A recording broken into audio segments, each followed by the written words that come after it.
नहीं हुआ है, ये अमृत कई बार प्रकट हुआ। उस अमृत के छींटे से उतार कर एक पुरुष की उत्पत्ति हुई थी, वो भगवान विष्णु थे। ये शिव महापुराण में लिखा है। भगवान विष्णु ने अपने शरीर पर जल का सींचन करा था, चारों तरफ जल जल कर दिया था, उस पर आयन करने के कारण भगवान का नाम नारायण पड़ गया। ये शिव महापुराण कहते हैं। तो भगवान विष्णु ने कहा मेरे पिता शंकर, भगवान शिव आपके पिता शंकर। हाँ, शिव कैसे हैं? भगवान विष्णु ने कहा ये सामने पर्वत है, अपन इसको घुमाते हैं, प्रकट करते हैं शंकर भगवान को। दोनों ने मिलकर जो पर्वत को घुमाना प्रारंभ करा, उसमें से एक लिंगायत आकृति प्रकट हो गई। जैसे ही लिंगायत आकृति प्रकट हुई, भगवान शंकर के सामने, जैसे ही भगवान विष्णु के सामने लिंग प्रकट हुआ, लिंग प्रकट होते से ही भगवान शंकर ने कह दिया नारायण मैं सामने प्रकट हो गया हूं, मांगो तुम्हें क्या चाहिए। भगवान विष्णु कहते हैं मैंने मांगने के लिए आपको प्रकट नहीं करा, मैंने तो केवल आपको नमन करने के लिए ब्रह्मा जी को आपका स्वरूप दिखाना था कि मेरा पिता कैसा है, उसको बताना था, इसलिए प्रकट किया। अच्छा, हाँ,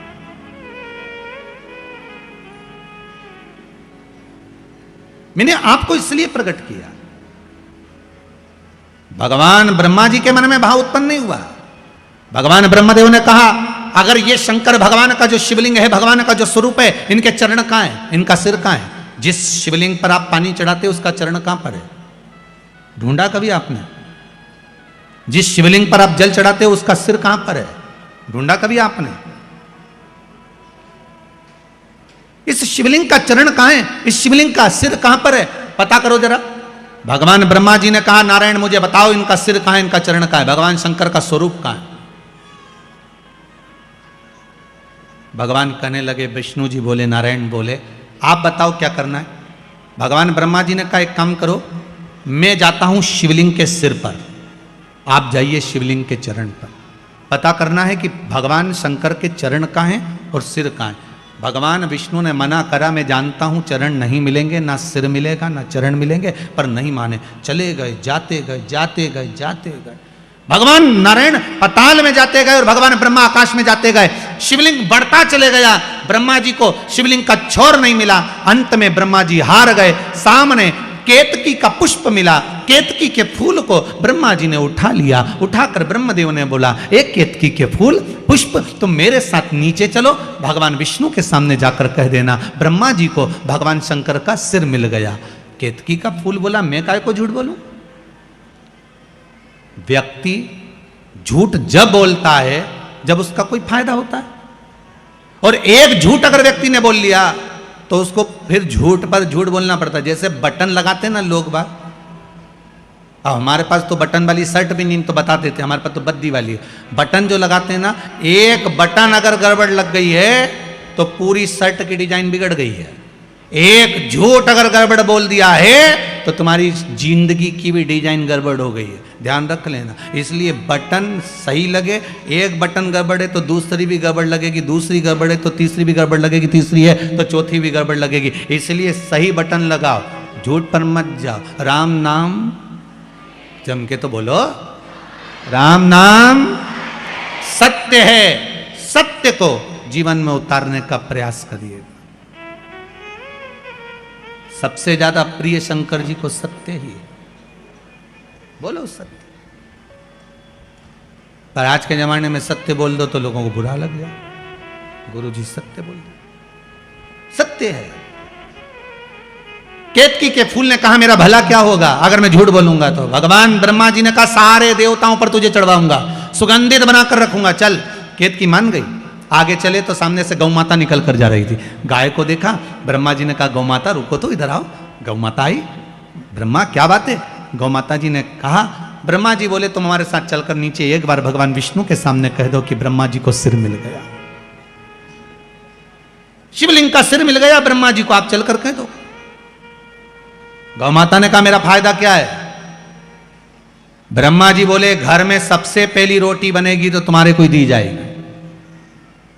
व्यक्ति का फायदा होता है तब वो झूठ बोलता है। गौ माता ने झूठ कह दिया, ठीक है चलो। ब्रह्मा जी नीचे आए। भगवान विष्णु ने पूछा ब्रह्मदेव आपको भगवान शंकर का सिर मिल गया? ब्रह्मा जी बोले नारायण पहले आप बताओ कि आपको भगवान के चरण मिल गए। भगवान विष्णु ने पहला ही शब्द सत्य का बोल दिया कि मुझे शंकर भगवान के चरण नहीं मिले। अब एक बार सत्य बोल दिया तो फिर झूठ बोलने की बात ही नहीं। जिस दिन शंकर भगवान ने भगवान ब्रह्मा के सामने शिवजी के सामने सत्य बोला था, उस दिन से भगवान विष्णु का नाम सत्यनारायण पड़ गया। क्या नाम पड़ा? सत्यनारायण। अब पूछोगे गुरुजी ये कथा कहाँ से ली है कि भगवान विष्णु का नाम सत्यनारायण पड़ा? तो स्कंद पुराण में सत्यनारायण जी की कथा को निकालना, उसमें लिखा है भगवान नारायण ने एक बार सत्य कहा था भगवान शंकर जी के सामने कि मुझे चरण नहीं मिला, तो भगवान विष्णु का नाम सत्यनारायण पड़ गया। अब भगवान विष्णु ने कहा ब्रह्मदेव आपको शंकर भगवान का सिर मिल गया? ब्रह्मा जी बोले हाँ मिल गया। ना मानो तो केतकी के फूल से पूछो। जब तुम सत्य बोल रहे हो तो प्रमाण देने की जरूरत क्या है? सत्य को प्रमाण चाहिए क्या? नहीं। प्रमाण किसको चाहिए? असत्य को। असत्य को प्रमाण।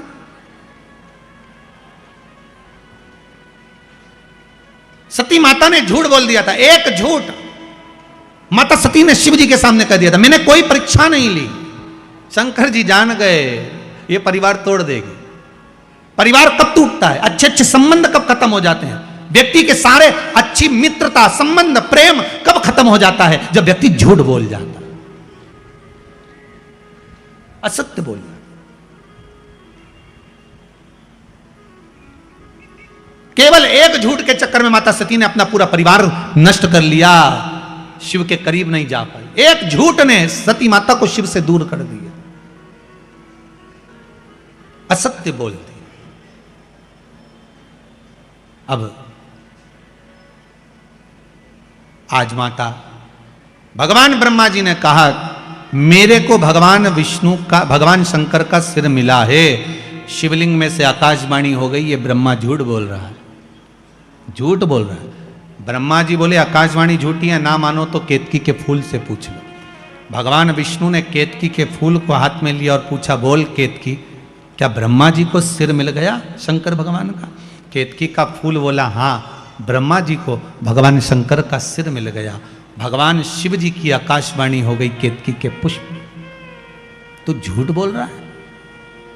हे केतकी के पुष्प, मैं तुझे श्राप देता हूं, सारे देवताओं पर तू चढ़ेगा पर शंकर पर कभी नहीं चढ़ेगा।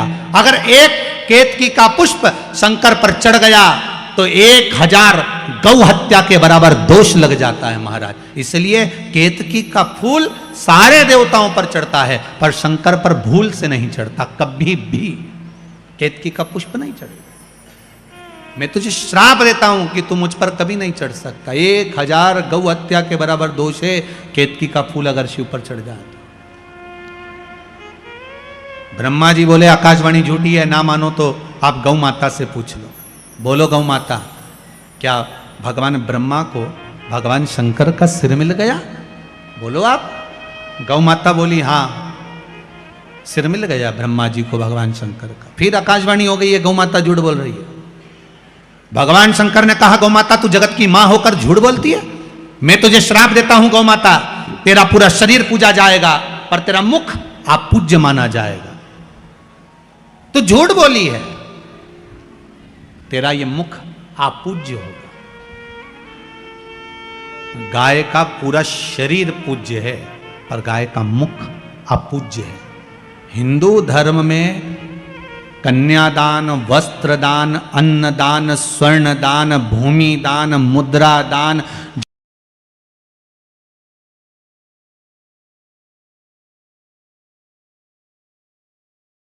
पकड़ कर करना पड़ता है। गाय के आगे से कभी गौदान। मेरी प्रीत ना टूटेगी भोले बाबा से, मेरी प्रीत ना टूटेगी। जो गाय के पीछे से पूंछ पकड़ कर करना पड़ता है। हिंदू धर्म में सारी परिक्रमा आगे से, पीपल की परिक्रमा आगे से, मंदिर की परिक्रमा आगे से, माता पिता की परिक्रमा आगे से, गुरुजन की परिक्रमा आगे से, तीर्थ की परिक्रमा आगे से। पर हिंदू धर्म में एक परिक्रमा ऐसी है जो पीछे से चालू होकर पीछे विराम होती है, वो गौ माता की परिक्रमा है। गाय की पूंछ से चालू होकर पूंछ पर विराम होती है, क्योंकि इसने झूठ बोल दिया। और केवल एक बार झूठ नहीं बोला है गौ माता ने, 2 बार बोला। राम जी जब बन गए, फाल्गु नदी के तट पर भी गौ माता ने झूठ बोल दिया। सीता जी का श्राप लग गया, तुम झूठ बोल रहे। इसीलिए हमारे हिंदू धर्म में ऐसा नियम है, गौ माता के लिए अलग से पात्र रखा जाता है। पहले अगर आप लोग राजस्थान साइड में कभी गए होगे, मारवाड़ में कभी गए होगे, तो आप लोगों ने ध्यान दिया होगा, घर के बाहर पत्थर का इतना बड़ा कुंडा रखा रहता था। उस कुंडे में भोजन ले जाके डालते थे, गाय उसे खाती थी। घर के पात्र को झूठा नहीं करने देते थे, घर के पात्र को झूठा नहीं करने देते थे, क्योंकि वो पात्र अगर गौ माता झूठा कर देती थी, फिर उसमें गंगा जल भरकर रखो, 7 बार अग्नि में तपाओ, फिर 3 बार गंगा जल भरकर रखो, तब वो पात्र घर में कार्य लेते थे, पर भगवान की सेवा में नहीं जाता था, क्योंकि झूठ बोली है, झूठ बोला है।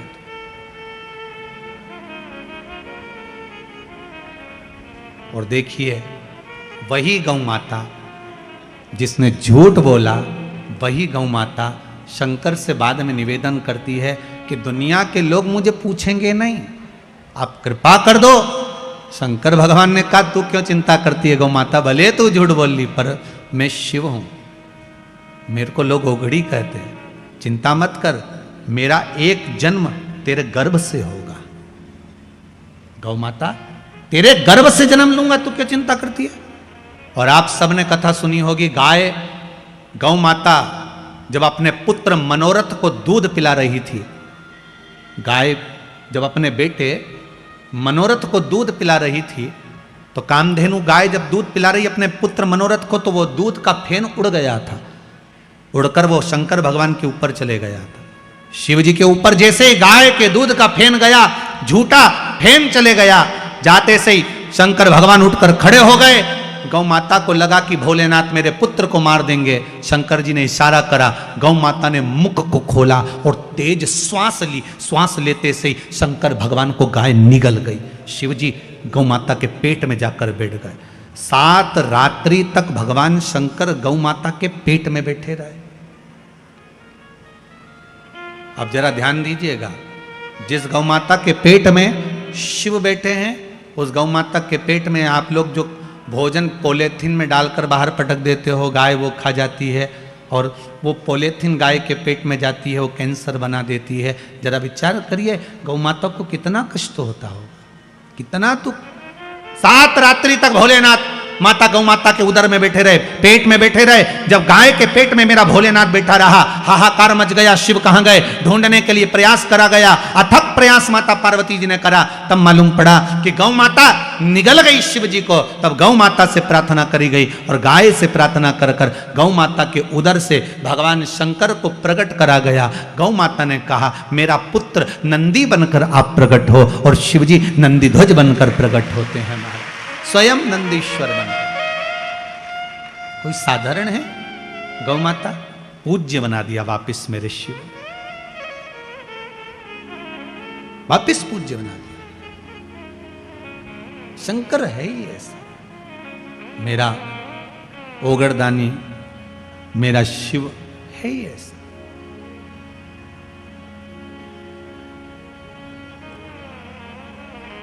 बेलपत्री में ये जो 3 पत्तियां होती हैं, कभी कभी 5 पत्ती की भी बेलपत्र होती है, कभी कभी 6 पत्ती की भी होती है, 4 पत्ती की भी होती है। उस बेलपत्र का बड़ा महत्व होता है महाराज जी। 4 पत्ती की अगर बेलपत्र मिल जाए तो महाराज, जो लकवे वाला शरीर होता है, जिसके शरीर में लकवा लग जाता है, उस लकवे के शरीर वाले के लिए 4 पत्ती की बेलपत्र शंकर भगवान पर समर्पित कर कर अवधूतेश्वर महादेव के नाम से 7 लोटा पानी, 7 कलश, पीले चंदन का जल शिव जी को चढ़ाया जाता है। 4 पत्ती की बेलपत्र को वापस उठाकर लाते हैं, उसको धोकर जो लकवे का शरीर वाला मरीज होता है, धीरे धीरे उसको चूर कर उस बेलपत्र को खिलाना प्रारंभ कर देते हैं। धीरे धीरे शरीर उसका काम करने लगता है। जिसको लकवा लगा हो वो प्रयोग कर सकता है। इसी बेलपत्र की जो नीचे की 2 पत्तियां होती हैं, इन 2 पत्ती के लिए पहले भी वर्णन करा, इन पत्र में भी है। किसी माता को इंजेक्शन लगते थे, इंसुलिन लगता था, पर बेलपत्री के सेवन करने से उनको अब इंसुलिन की जरूरत नहीं है शुगर लेवल में।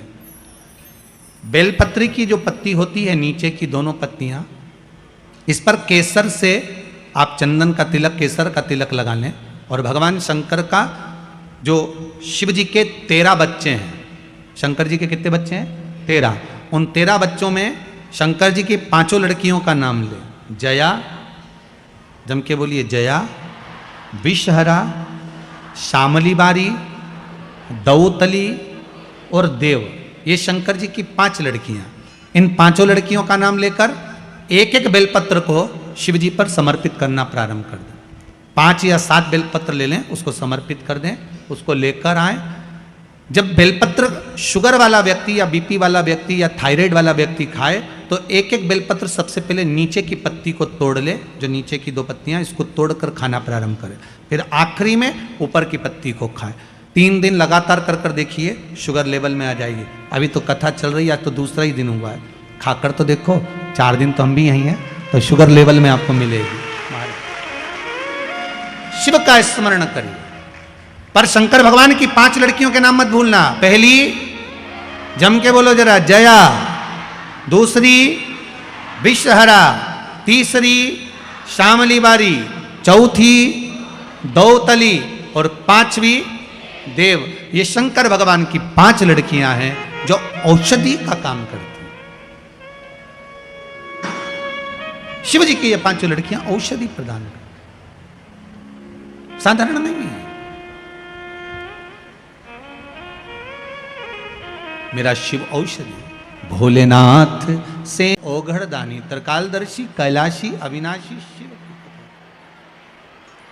ब्रह्मा जी के सामने, भगवान शिव की साक्षी में, भगवान नारायण के सम्मुख में झूठ बोल दी है गौ माता। गाय ने झूठ बोल दिया। अब आकाशवाणी कर रही है, ये गाय माता झूठ बोल रही है, ये झूठ कर रही है। ब्रह्मा जी बोले ये आकाशवाणी झूठी है,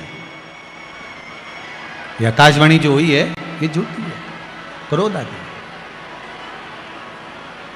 महाराज, शिव महापुराण की कथा कर रही है। जैसे ही सुना कि आकाशवाणी झूठी है, भगवान शंकर भगवान को क्रोध आ गया और शिव को क्रोध आया। और भोलेनाथ जी ने उसी समय भोलेनाथ जी ने अपने चरण का नख तोड़ा और पैर का नख तोड़कर भगवान उस नख को फेंका। काल भैरव प्रकट कर दिया। काल भैरव प्रकट हो गए।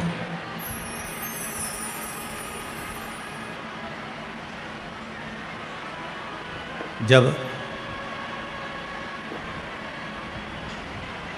काल भैरव प्रकट हुए, भगवान शिव जी ने आदेश दिया कि जाओ, जाकर जिस मुख से ब्रह्मा जी झूठ बोल रहे हैं, जिस मुख से ब्रह्मा झूठ बोल रहे हैं, ब्रह्मा जी का वो सिर काट दीजिए। फिर ध्यान देना, शंकर भगवान को प्रसन्न करने का सबसे सुंदर तरीका है 1 लोटा जल। पर 1 लोटा जल ना हो तो बेलपत्र, बेलपत्र ना हो तो 3 बार ताली, 3 बार ताली ना हो तो बम बम भोले। और ये भी ना हो तो अपने जीवन में दिन भर में कम से कम 1 बार सत्य बोलो। दिन भर में 1 बार कितना बोलना है? 1 बार बोल लो, बहुत है। जीवन का सबसे ज्यादा सुख सत्य बोलने में प्रकट हो जाएगा। सत्यम शिवम सुंदरम। सत्य प्रिय है मेरे भोलेनाथ। हर हर महा, भगवान की प्रियता सत्य में, सत्य में प्रियता मेरे शंकर भगवान की कथा कर रही है। ओगढ़धानी त्रिकालदर्शी मेरे कैलाशी की कथा कर रही है, मेरे बाबा की कथा कहती है। भगवान शिव काल भैरव को प्रकट करे। काल भैरव ने ब्रह्मा जी का सिर काट दिया। सिर लुढ़कता गया, लुढ़कता गया, लुढ़कता गया, तो भी वो मस्तक झूठ बोलता रहा। मस्तक अभी भी झूठ बोल रहा है कि आकाशवाणी झूठी है। अब सिर कट गया, सिर कटने के बाद भी सिर लुढ़कता लुढ़कता झूठ बोलता गया। ब्रह्मा जी के रक्त, जो सिर कटने पर जो रक्त निकला, वो रक्त से एक नदी प्रकट हो गई जिसका नाम है कर्मनाशा। कौन सी नदी है? जरा जम के बोलिए। कर्मनाशा नदी प्रकट हो गई। भगवान शिव ने कहा ये कर्मनाशा नदी ब्रह्मा जी के सिर कटने पर प्रकट हुई है। ये कर्मनाशा नदी भारत की भूमि पर एक ऐसी नदी है जिस नदी पर कुत्ता भी पानी नहीं पीता। भारत की भूमि पर केवल एक नदी ऐसी है जिस पर पक्षी भी अपनी चोंच उस नदी के पानी को नहीं लगाते, वो कर्मनाशा।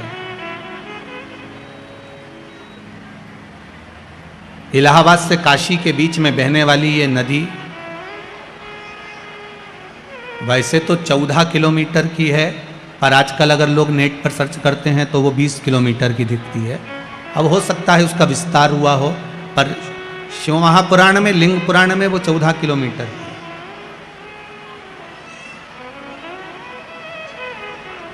एक कर्मनाशा नदी जिस पर यूपी गवर्नमेंट ने बड़े बड़े बोर्ड लगा कर रखे हैं, इसमें हाथ ना धोइए, इसमें पांव ना धोइए, इसका स्पर्श ना करिए, ये कर्मनाशा है।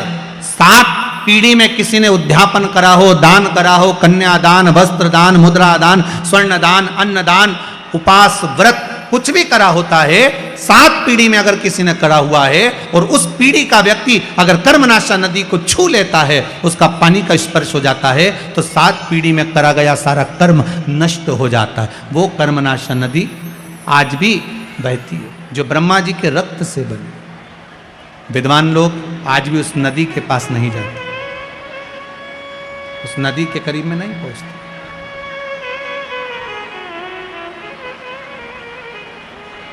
नदी के करीब में नहीं जाते। महाराज शंभो शरणे पड़ी, एक निवेदन अगर आप लोग स्वीकार करें तो, सभी लोग अगर स्वीकार करें तो बैठे बैठे ही थोड़ा थोड़ा सा खसक जाइए। बाहर पानी आ रहा है, इसलिए आप थोड़ा थोड़ा सा बैठे बैठे खसको, खड़े मत होइए, बैठे रहिए बस। उसको थोड़ा सा आप स्वीकार करिए जिससे आप लोग आराम से बैठे रहें। बैठे बैठे खसक जाओ। आप शंकर के भगत हो, शिव आपके हृदय में बैठा हुआ है, बस आप उसको स्वीकार करते हुए कुछ देर की और बात है, सबको विराजमान कर लीजिए। हर हर महा शंभो शरणे पड़ी, मांगू घड़ी रे घड़ी दुख काटो, दया करी ने दर्शन आपो, दया करी ने दर्शन आपो। भगवान ओगढ़दानी त्रिकालदर्शी कैलाशी। हर हर महा, हर हर महा। भगवान शंकर ओगढ़दानी त्रिकालदर्शी मेरे शिव ने कृपा करी और काल भैरव प्रकट होकर ब्रह्मा जी का सिर काट दिए, ब्रह्मा जी का मस्तक कटा। भगवान ब्रह्मदेव ने क्षमा याचना करी, क्षमा याचना करी, तब भगवान विष्णु ने कहा क्या चाहते हो ब्रह्मदेव? ब्रह्मा जी बोले प्रभु बस इतनी कृपा कर दो महाराज, एक करुणा थोड़ी सी कर दीजिए, जो मेरा सिर कटा है, वो कटा हुआ सिर संसार में इसको लोग बुरा ना कहें, इससे नफरत ना करें, ऐसी कृपा कर दो। भगवान ने कहा क्या करना चाहिए? भगवान विष्णु बोले प्रभु आप तो सामर्थ्यवान हैं, आप सब कुछ कर सकते हैं। भगवान उसी समय पर ब्रह्मा जी के कटे हुए सिर को वट वृक्ष बना देते। काय का वृक्ष बनाया है? वट वृक्ष। भगवान शंकर ने कहा सुनो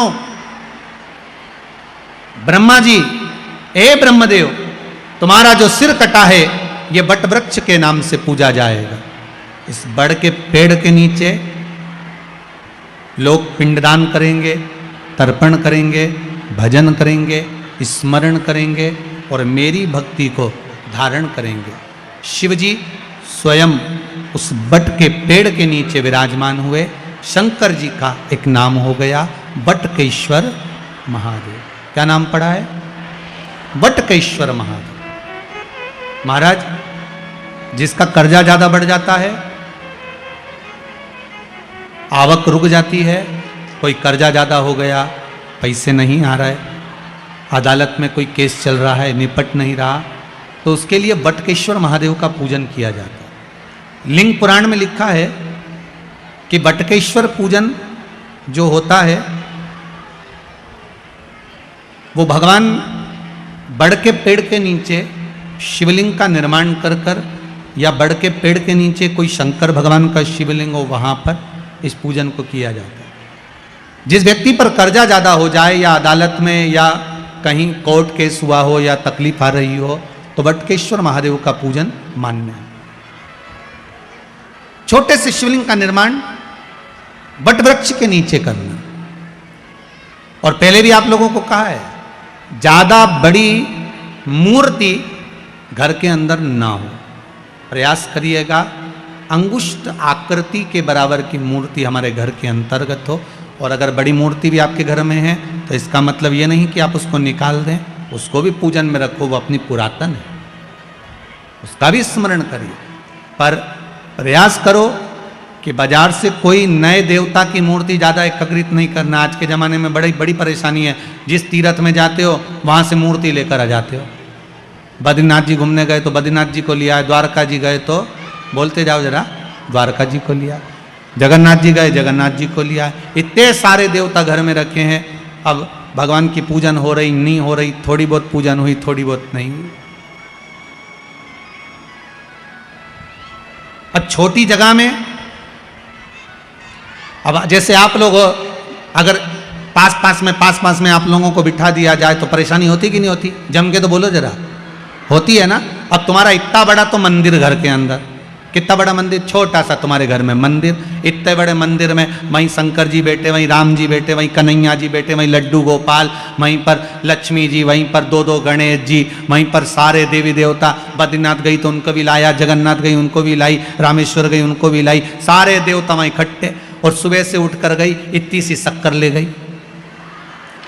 अब इतनी सी शक्कर भगवान के सामने रख दी और आरती उतार दी। अब सारे देवता आपस में सोच रहे कि तुम खाओगे कि हम खाएंगे। इसलिए शास्त्र कहता एक साधे सब सधे, सब साधे बिसरा। एक को साध लो, सब हो जाए। हमारे देवाधिदेव महादेव को जो जल चढ़ाते हो ना, 33 करोड़ देवताओं को वो जल प्राप्त हो जाता है। ब्रह्मा भी उसी में है, विष्णु भी उसी में है, इंद्र भी उसी में है, देवी भी उसी में है, देवता भी उसी में, सब उसी में विराजमान।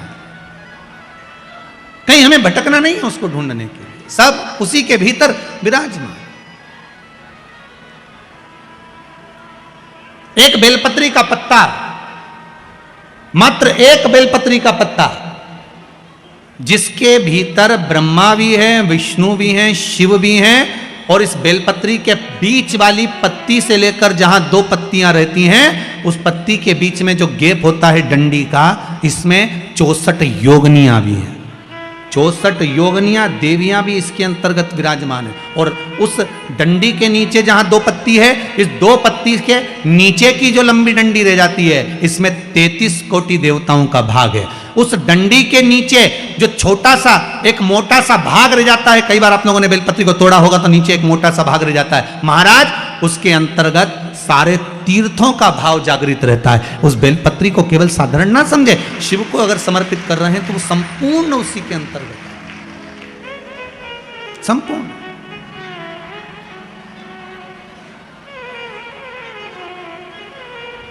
केवल आप लोगों ने बेलपत्र अगर कभी शिवजी पे चढ़ी हुई, हम तो कई बार निवेदन करते हैं कि आप उसका सेवन हफ्ते में एक बार, जिसको भी शुगर हो, बीपी हो, थायराइड हो, हफ्ते में एक बार शंकर जी पे चढ़ी हुई बेलपत्र अवधूतेश्वर महादेव के नाम से, कौन से महादेव? अवधूतेश्वर महादेव के नाम से खाना प्रारंभ कर देना चाहिए, हफ्ते में एक बार। और जिसके भी घुटने में प्रॉब्लम रहती है या डॉक्टर ने बोल दिया कि घुटना बदलना पड़ेगा, तो उनके लिए निवेदन है, शिवरात्रि के दिन रात्रि को 12 बजे शंकर जी पे चढ़ी हुई बेलपत्र, भगवान शंकर पर चढ़ी हुई बेलपत्र शिव जी के मंदिर पर ही बाहर खड़े होकर शिखर का दर्शन कर कर उस बेलपत्र को चबा चबा कर खा लीजिए, घुटना बदलने की जरूरत नहीं पड़ेगी, कभी भी घुटना बदलने की जरूरत नहीं। और कई लोगों ने प्रैक्टिकल करके देखा है, आपके बीच में ही लोग बैठे होंगे, बहुत सारे लोग आपके भीतर बैठे होंगे,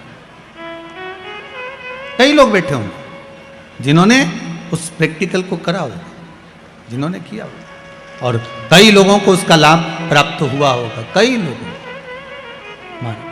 अब शिव महापुराण की कथा कर रही है, शंकर का चरित्र का, ओगरदानी मेरे त्रिकालदर्शी की कथा कर रही है। महाराज ब्रह्मा जी से कहा, ब्रह्मदेव, भगवान शिव का नाम बटकेश्वर महादेव पड़ गया, बड़ के पेड़ के नीचे मेरे शंभु मेरे शंकर विराजमान हो गए। आगे जो पावन चरित्र आया है शिव महापुराण का, जैसे आपको वर्णन किया, ब्रह्मा जी ने भगवान शिव से पूछा कि सृष्टि का निर्माण कैसे करना है, वो दर्शन आप कराइए।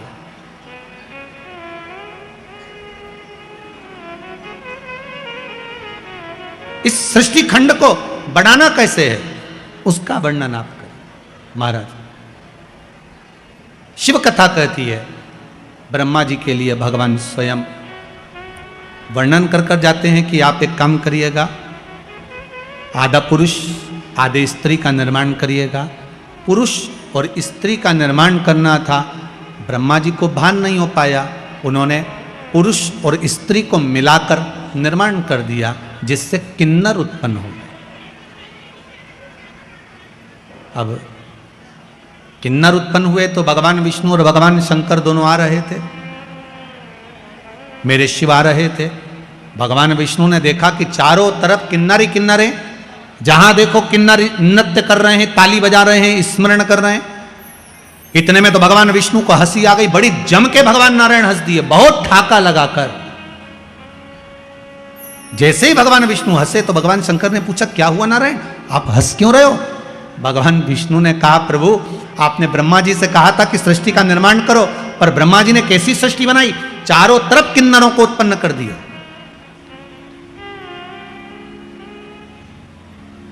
सबसे पहली सृष्टि का निर्माण में किन्नर उत्पन्न हुए थे, इसलिए आज भी शुभ कार्य में, घर के मंगल विवाह में, बच्चों का जन्म होता है, उसमें किन्नर आमंत्रित होते हैं और किन्नरों को कुछ देना पड़ता।